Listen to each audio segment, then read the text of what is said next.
Okay, I'm back, and this is going to be a quick unboxing and first look at the iPhone 14 Pro Max. I got it here in the space black color. This is one of a couple of new colors. There's the space black, which is kind of a darker take on graphite. I've had the Graphite 13 Pro Max last year, which I liked. I kind of like the graphite color. To me, it's kind of understated, but has a little bit of shine. So the space black, my understanding is that it's very similar to graphite, but a little bit darker. And of course, this is the Pro Max size. I've had the 13 mini the last year. I've also had the regular 13 Pro and even the 13 Pro Max. I've kind of had it all the past year and tried all the different sizes. So this year, of course, Apple have consolidated the sizes. So now there's only a 6.1 inch size and the 6.7 inch size. So I find that whichever size I'm using, I kind of get used to.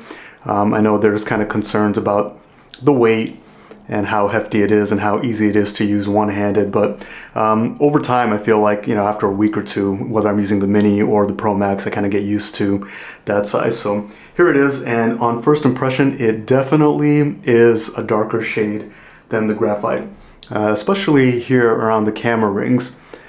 These rings around the lenses are kind of a dark metal, whereas with the graphite it was a shiny metal. The rail is also a darker, almost kind of black, but yeah, that's it. It's pretty nice. And I'll put it side by side with the 13 mini, which is the, I guess, kind of a true black or a glossy black. Actually, it's a midnight color, so it's kind of got a blue tint, but you can see how the shade compares there and even how the size compares. Obviously, it's a massive difference. And I'm kind of noticing, actually, the Apple logo is bigger on the 14 Pro Max, and obviously, of course, the camera module is much bigger. So that's how it looks on the first impression. Of course, there is no SIM card slot, so I'll go ahead and peel the plastic off the screen. Lovely. And here, while the screen is off, you can see the cutout for the true depth sensor and for the front-facing camera, where the new dynamic island software feature is. So let's go ahead and turn that on, and we can see what else is in the box. Of course, minimal packaging. So we have the USB-C to lightning cable. I personally am also looking forward to when Apple moves to USB-C for the iPhone, mostly for the faster data speeds. My iPad Pro has USB-C, my MacBook Pro has USB-C, and everything just moves a lot faster. So of course, inside we don't have any SIM card removal tray anymore because it is only eSIM. Sticker and some, I assume, some warranty information and things like that. Usual paperwork. Fairly simple box, fairly simple unboxing. It is, of course, now a white box for even the Pro lines. Last year and previous years, the Pros used to have a black box, so kind of sad to see that go, but not a huge deal. So here it is, the first look at the dynamic island. Pretty cool. So I'm going to cut the video over here and set it up real quick, and I'll come back with my thoughts and my initial thoughts on what the phone is like. Before I finish completely setting up, I just wanted to quickly show my first little hiccup. When I did the direct-to-direct transfer for the iPhone, the number for the eSIM didn't transfer over. It said transfer failed. So now that I'm on the setup, I had to put in my phone number and the last four of my social to get a verification code from T-Mobile, which of course I received on this phone, which is doing the transfer, so I can't actually receive the text message code on the phone. I know the message has come in, I felt the phone vibrate, but I can't interrupt the transfer in order to see the code. So fortunately I have my iPad over here so I can enter in that code because I received it on the iPad. 6, that's it. Let's see if that does it, but it's just kind of goes to show that for most people, they might not come across this problem of transferring their eSIM over or activating a new eSIM from their physical SIM. I did happen to have eSIM set up on my Mini, but just to show that there are some hiccups in the transfer. Possibly T-Mobile has a lot of eSIM activations today for everyone else that has gotten their iPhone Pros and iPhone 14s. But yeah, not as seamless as, kind of popping out the SIM, putting it right into the phone. So that's kind of the first little hiccup about no longer having that SIM card slot. Okay, I'm back and all set up. So the eSIM thing turned out fine. After I got put in the code, a few minutes later, the number did transfer over. So now I'm all set up on this phone.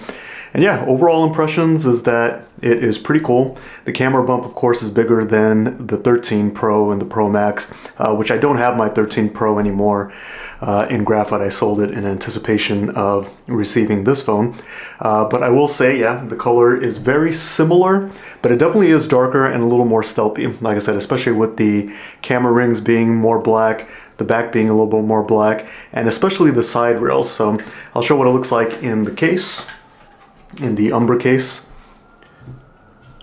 Pretty handsome look, but of course, because it's not that kind of silvery graphite color, you don't really see any of the rails coming out of the sides of the case. But yeah, overall first impressions are nice. I'm looking forward to seeing what it's like using it, seeing how fun it is to use the dynamic island. I did get a little taste of it while setting up because it shows it'll expand and give a little check mark whenever something has gotten a Face ID approval and things like that.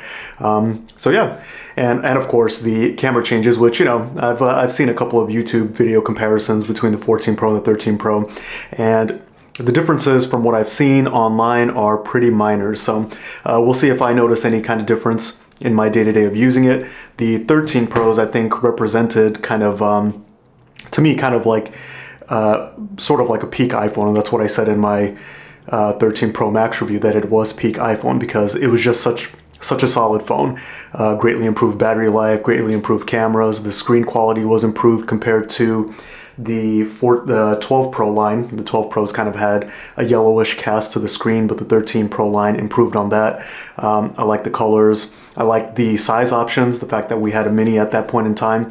So I'm looking forward to see how the 14 Pro Max compares, in my opinion. So I'll be testing those things over the next few weeks, and I'll probably come back with the long-term kind of thoughts. So this is it, 14 Pro Max in the new space black color in the Umbra case. And of course, I dressed it up with a screen protector as well. And oh yeah, you also kind of, oh, by the way, there is a software update immediately upon setup. So I will do that in just a second.